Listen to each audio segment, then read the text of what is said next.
The prayer of Hannah. It was not loud. It was not poetic. It was not repeated 1,000 times. But it touched the heart of God. Woman with headscarf, medium skin tone. Who was Hannah? Hannah was a woman in deep pain. She was married to Elkanah, a man who loved her dearly. But Hannah was barren, she could not conceive a child.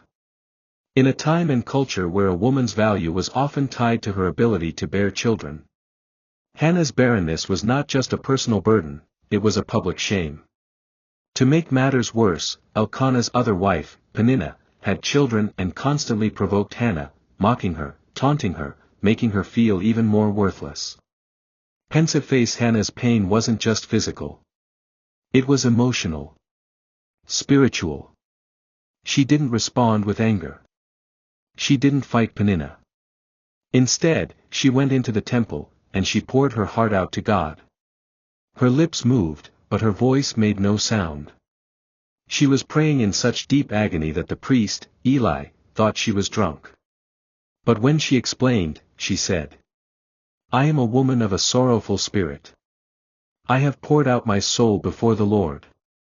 1 Samuel 1 verse 15. That was not just a prayer. That was a cry birthed from deep faith. She made a vow.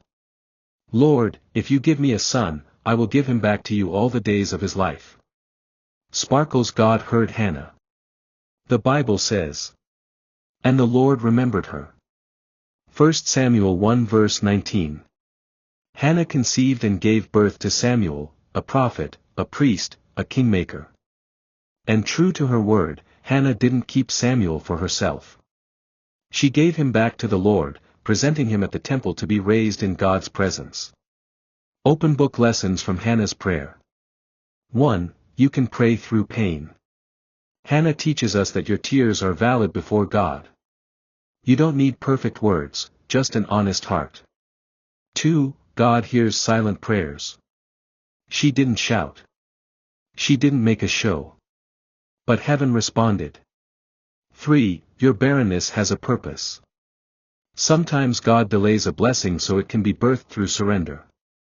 If Hannah had not vowed Samuel back to God, perhaps Israel wouldn't have had the prophet it so desperately needed. 4. What you give to God, He multiplies.